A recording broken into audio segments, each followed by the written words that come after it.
Hey, everybody, and welcome to another episode of Healthy AF. I'm going to talk about something today that I absolutely love to talk about. It is the CrossFit Open. Many of you know that I have been a CrossFitter for like pushing 20 years. If I can make it another couple, we're going to say 20 years. And there's the CrossFit Games, there are CrossFit gyms, and there's the CrossFit Open.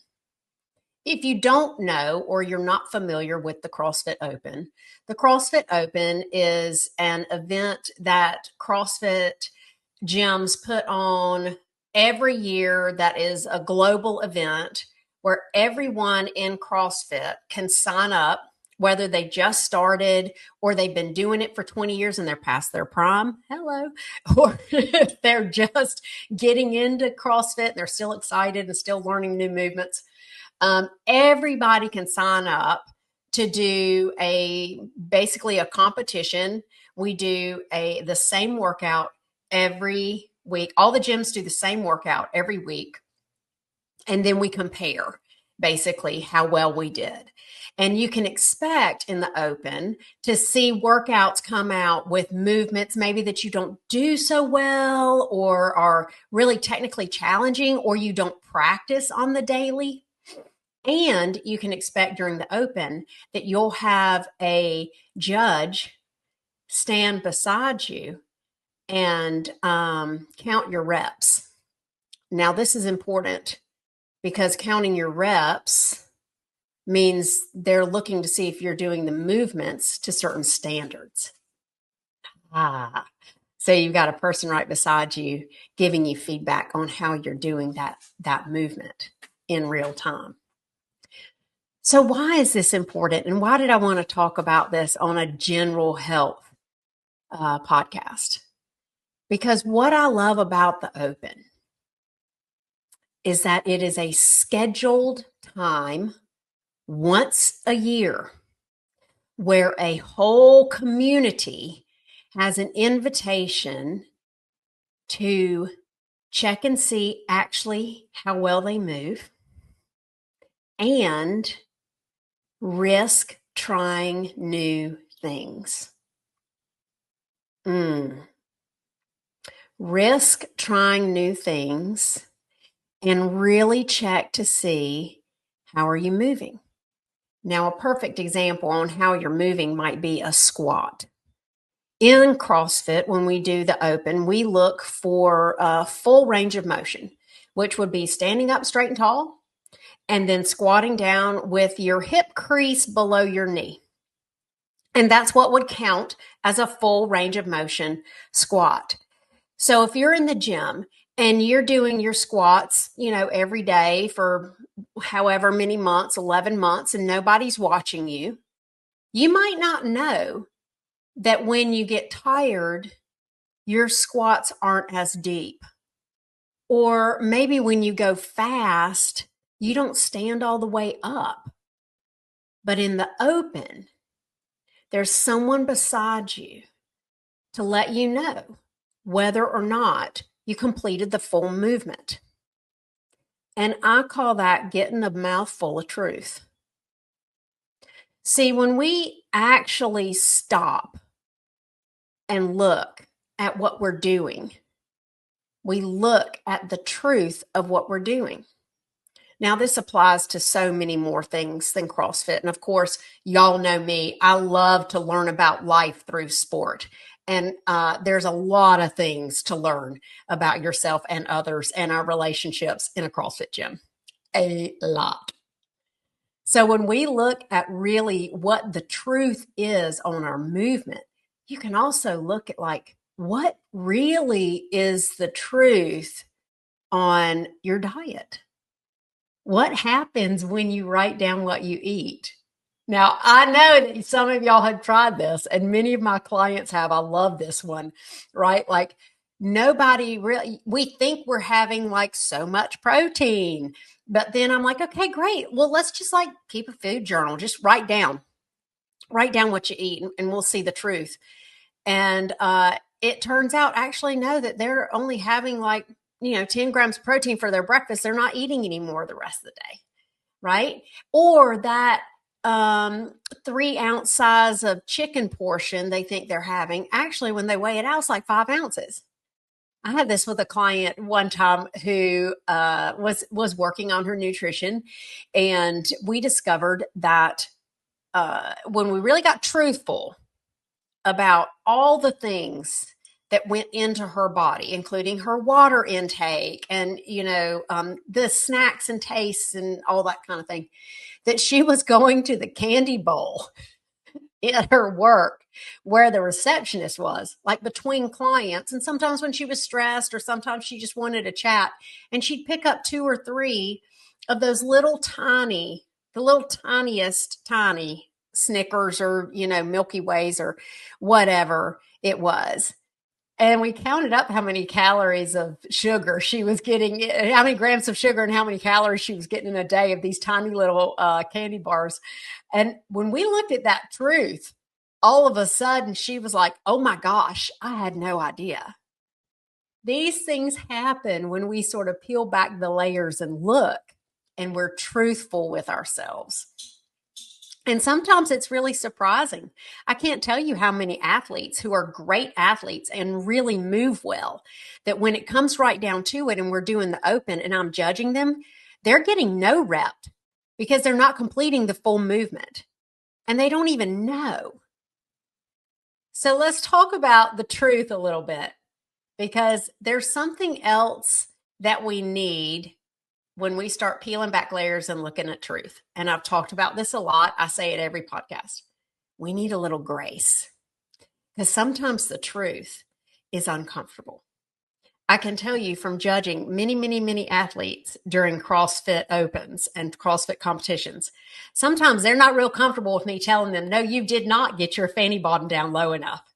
And it becomes uncomfortable for all of us.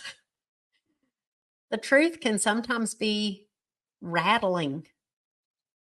So how do you continue looking at the truth and making it comfortable enough, because it is uncomfortable?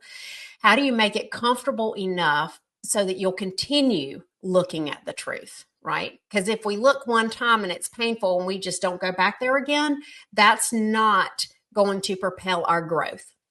Okay. If you look and discover that you just ate 1,000 calories a day in those little 2 or 3 grabs of the Snicker treats, then you might not be real willing to go back and see, like, oh my gosh, well, how much alcohol am I drinking? Or, oh my gosh, how much larger is my rice portion than I think it is at lunch? If it's too painful, we won't look. Okay, so there's some grace that needs to be in there. And I'm going to talk about that in a different episode. I'm so excited. This is going to be about a 3-podcasty episode, all about looking at the truth, taking risks, and putting grace in there to support you in that. Okay, so that's all about looking at the truth. We talk about that a lot, and I'm going to move forward and talk about taking risks. And we're going to come back to the truth too. Taking risks. So in the CrossFit Open, there are movements that we don't typically do, or maybe you're not that strong at, or maybe you've almost got that movement, but not quite. You've never been able to do it.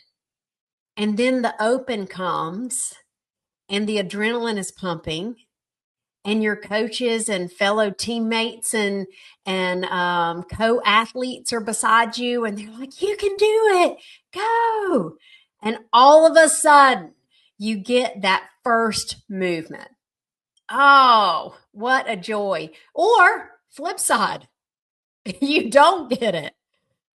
And then they're all around you to be like, oh, man, good work. You tried so hard. It's so close. You're so close, right? Having a supportive environment for taking risks is huge. Huge. It's one way we can really take care of ourselves. And that is something the CrossFit community is typically very, very good at. So why take risks at all? I mean, everything's a risk. I was talking to a friend today who's about my age, maybe a little bit older. And I was talking to another friend who is, I don't know, maybe not 20 years older. I mean, 20 years younger, but younger. So we had a smattering of generational women right here in this conversation. And I said, there's nothing that will make a 50-year-old woman's butthole squunch up like doing something new for the first time.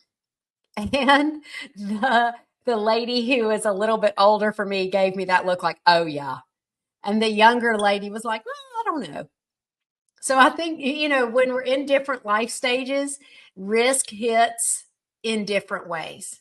For me, when I was 25, the risk that someone would not like me was a real risk that felt unsurmountable.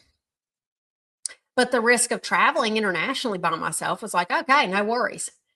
And now at 50, it's totally changed, right? The risk of someone not liking me has happened and I have survived, and I'm okay with that. That's like the tiniest little risk now.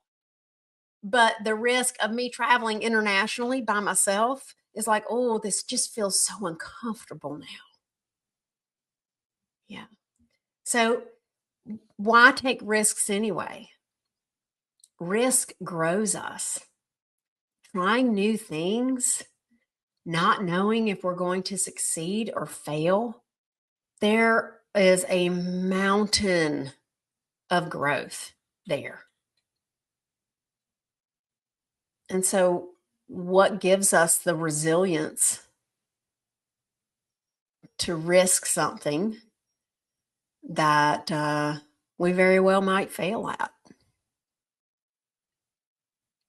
I'd say grace. I'd say detaching from the result. When you risk new things, when you try something you've never tried before, and you really don't know what the outcome will be, there's a spot in there that would be so easy to make failing mean something about you that is so hard to tolerate. When I was younger, someone not liking me doing something or acting a certain way or saying something that had someone not like me, I would have immediately made that mean that something was wrong with me, or that I wasn't going to have any friends. And that was a risk I wasn't willing to take. I didn't have resilience to fail in that way.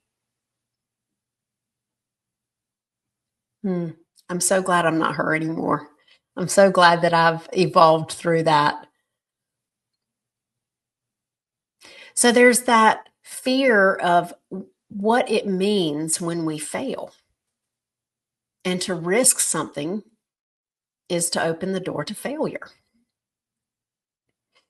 And so, how do you create resilience without failing, without the possibility of failing, and all on your own, your little human fallible self?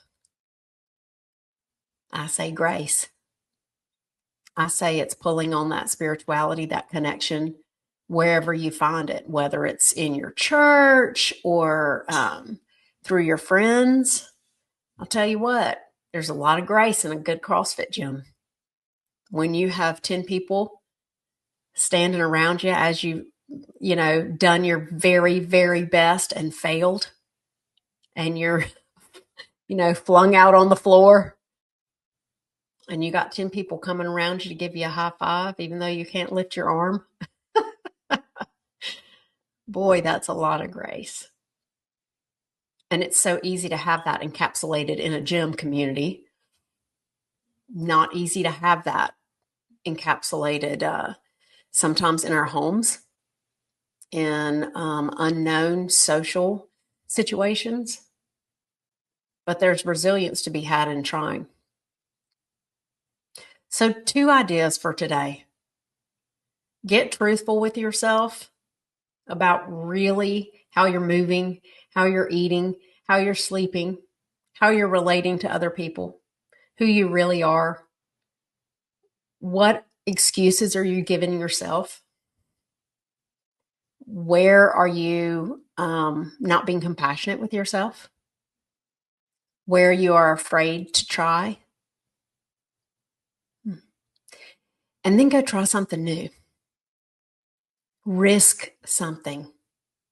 Risk it. This is not a place where you're sure you can have it.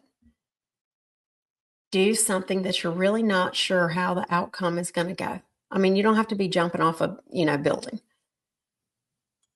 but do something that feels risky and love yourself through it. Yeah. What I absolutely adore about the CrossFit Open is that this is a scheduled time of year for us. If you're a CrossFitter, this is on your calendar. It's going to happen. If you're a normal everyday person, you might not have calendared, hey, get truthful and take a risk. So I'd like to invite you to do that right now. Pick a day, get truthful, and take a risk. What's that thing that you do on a regular basis that you have complaints about? It's time to get truthful, and it's time to take a risk. And it's always time to be graceful with yourself. So join in next time, and we're going to continue this conversation on being truthful, taking risks, and giving yourself grace, and using that for your resilience. I will see you next time on Healthy AF.